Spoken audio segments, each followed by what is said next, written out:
दोस्तों, एक टाउन जो किसी समय पर खुशहाल जिंदगी जी रहा था। सुख सुविधाओं की सारी चीजें वहां मौजूद थी, लेकिन फिर एक ही रात में वो वीरान कैसे हो गया। आज पूरे 45 साल बाद भी वहां पर कोई जाने से डरता क्यों है? आखिर ऐसा वहां क्या हुआ था?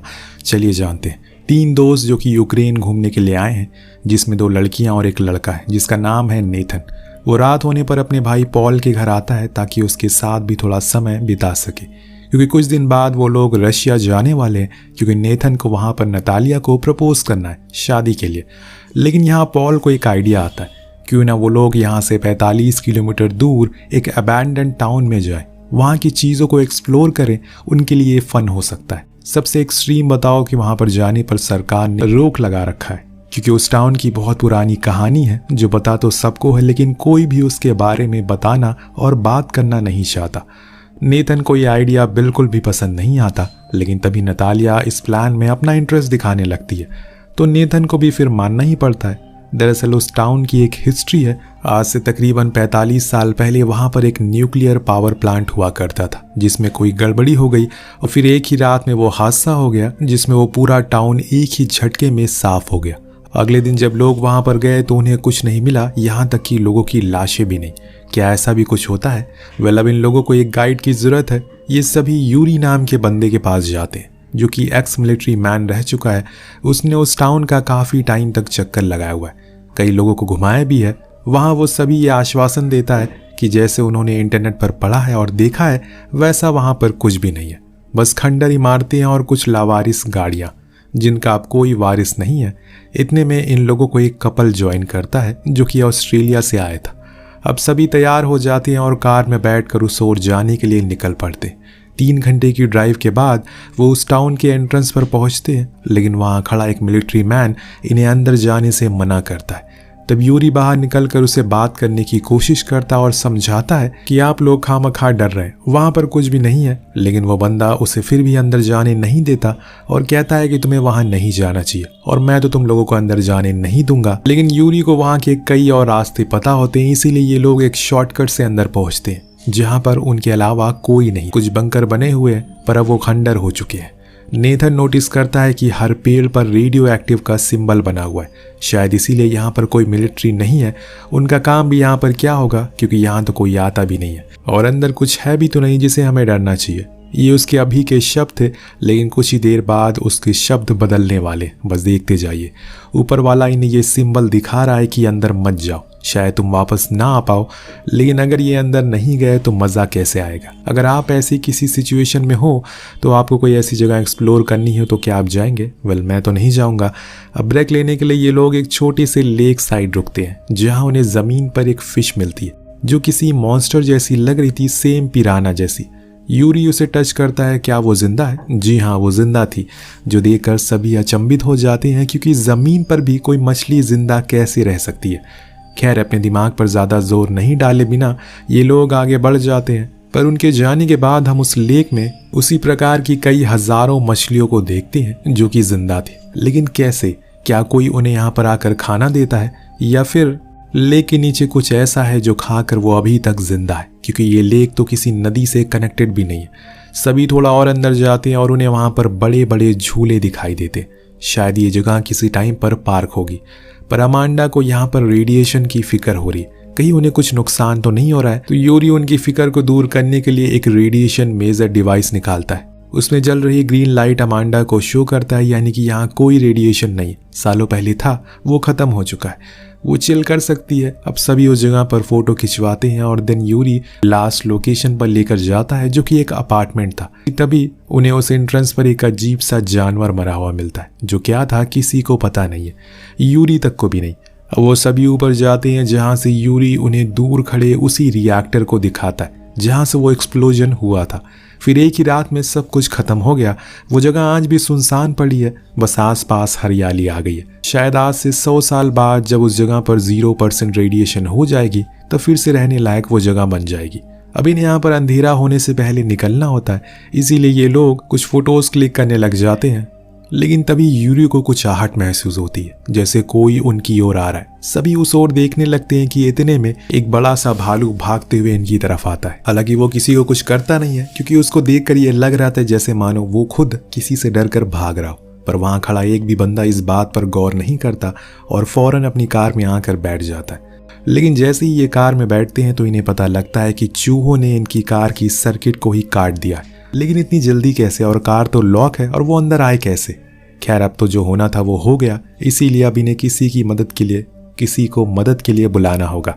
लेकिन किसी से भी फ़ोन में नेटवर्क नहीं आ रहे क्योंकि यहाँ पर हर जगह जैमर है चारों ओर। इसीलिए यूरी कहता है कि हमें बाहर जाना होगा और जो यहाँ से थोड़ी ही दूरी पर चेक पोस्ट है वहाँ पर किसी से मदद मांगनी होगी या फिर यहीं सुबह तक इंतज़ार करना होगा।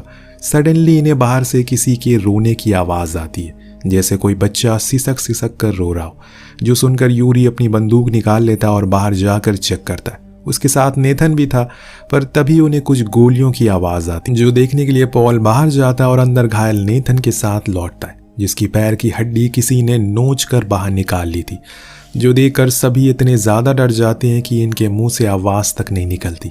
इतने में पॉल को एक और झटका लग ये कहकर देता है कि यूरी को कोई ले गया, शायद कोई वहाँ पर है, वो कहीं हमें दिखाई नहीं दिया।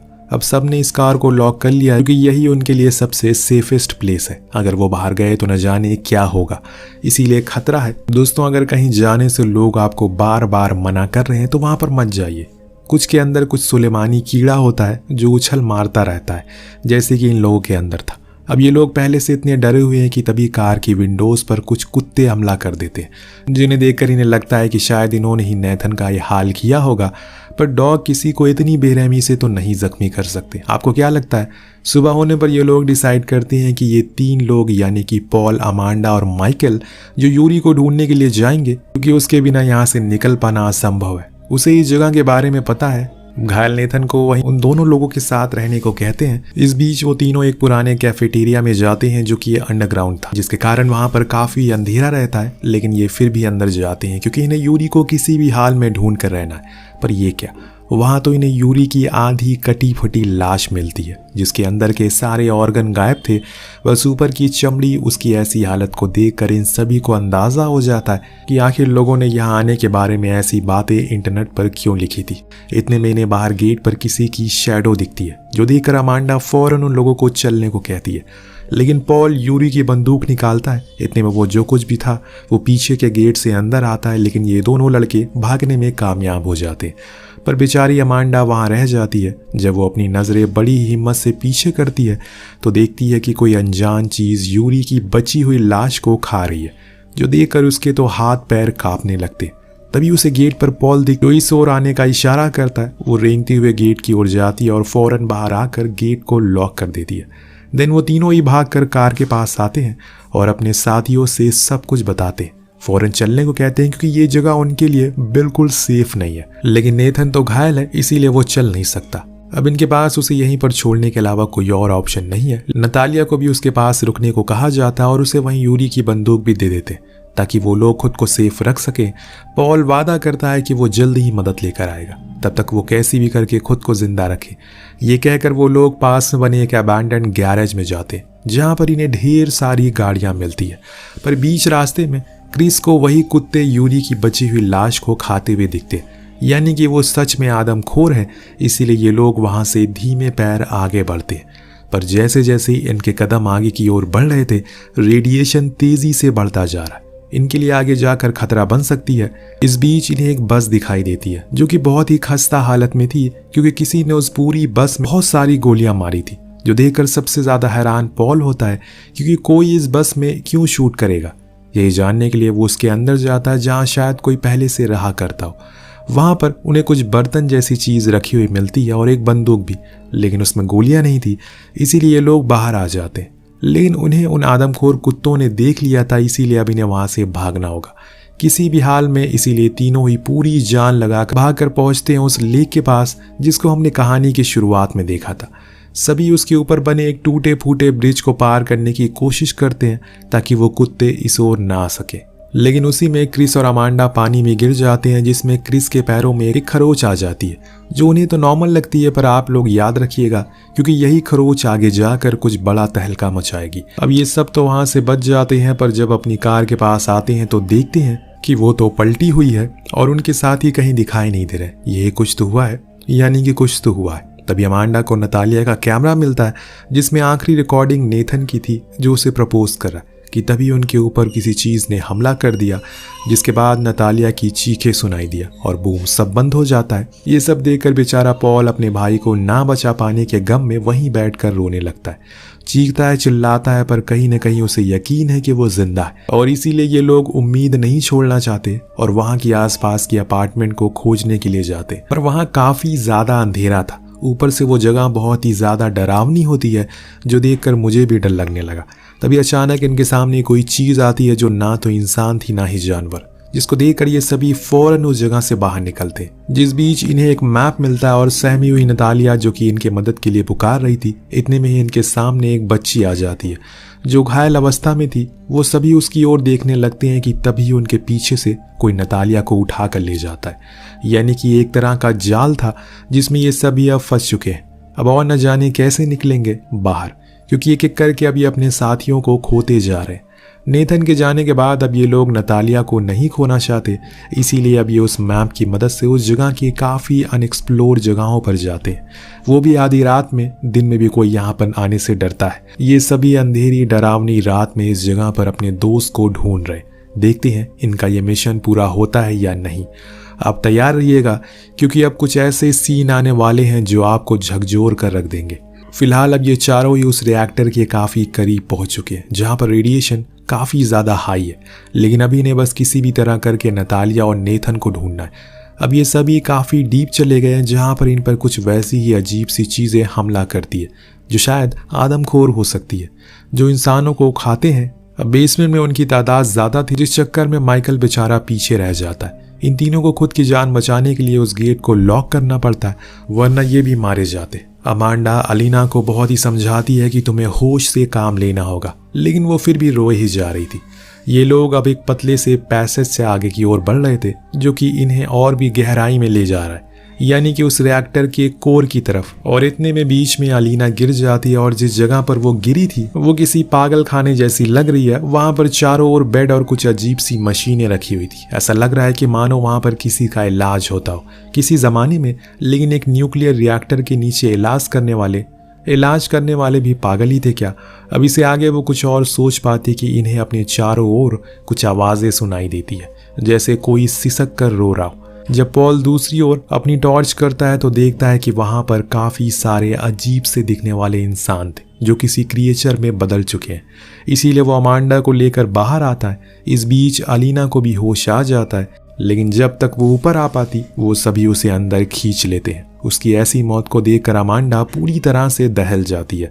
पर अभी तो कहानी बाकी है। जब ये लोग वहां से बाहर निकलते हैं तो देखते हैं कि वहां पर नतालिया की लाश है, जिसकी रेडिएशन के कारण मौत हो गई। पर अब इन दोनों का भी वही हाल होने वाला है। दोनों की स्किन पूरी तरह से जल चुकी है। लेकिन तभी इन्हें अपने सामने से 2 ट्रक आते हुए दिख, जो कि यूक्रेनियन आर्मी की थी, जिन्हें देखकर पॉल बहुत खुश होता है कि अब वो उनकी मदद करेगा। इसीलिए वो उनके पास जाने लगता है, लेकिन तभी वो उसे शूट कर देते हैं, जिस चीज़ को देखकर अमांडा वहीं बेहोश हो जाती है। देन जब उसकी आंख खुलती है, कुछ मास्क मैन लोग उसे कहीं ले जा रहे थे। पूछने पर पता लगता है कि वो लोग उसे डॉक्टर के पास लेकर जा रहे हैं। इस बीच अमांडा उनसे बार बार कहती है कि उन सभी ने मेरे दोस्तों को मार दिया, आप लोगों को उन्हें पकड़ना चाहिए। तभी एक डॉक्टर दूसरे डॉक्टर से पूछता है कि ये कहाँ से मिली। वो कहता है कि रिएक्टर के बाहर, जो सुनकर वो हैरान हो जाता और कहता है कि ओ बहुत खतरनाक है ये तो फिर। जो कहकर वो तीनों ही उसे उठाकर एक काल कोठरी में डाल देते, जहाँ पर वही क्रिएचर आकर उसे अपने साथ ले जाते और बूम, कहानी यही खत्म हो जाती है। तो दोस्तों, क्या आपको ये कहानी समझ में आई? दरअसल ये जगह पहले एक न्यूक्लियर रिएक्टर हुआ करती थी, जैसे कि आपको पता ही है। उसके बाद जब ये प्लेस अबैंडन्ड हो गई, वहां पर सरकार ने कुछ अपने सीक्रेट लोगों के साथ एक्सपेरिमेंट करने का सोचा, जिसमें वो अलग अलग प्रकार की दवाइयां बनाते थे और फिर उन्हें कुछ गरीब और बेघर लोग या फिर कुछ जानवरों पर इस्तेमाल करते थे, जो कि वही लोग थे जो अब आदमखोर बन चुके हैं। क्योंकि वो सभी एक्सपेरिमेंट फेल हो गए, इसीलिए सभी को वहां जाने से रोका जाता है, क्योंकि उस पूरे एरिया में हर चीज इन्फेक्टेड है, म्यूटेंट है, यहाँ तक कि उस लेक में पल रही वो अजीब सी मछलियां भी। अब जब ये लोग वहां पहुंचे तो इन्होंने सब कुछ देख लिया। अगर ये जिंदा रह गए तो बाहर जाकर सभी को इस बारे में बता देंगे। इसीलिए आर्मी ने जो कोई भी बचा उसे मार कर खत्म कर दिया। उसी के साथ इस कहानी का भी यहीं पर एंड होता है। आपको कहानी कैसी लगी कमेंट करके जरूर बताएगा। मिलते हैं अगली वीडियो में। Thank you so much watching. Peace out.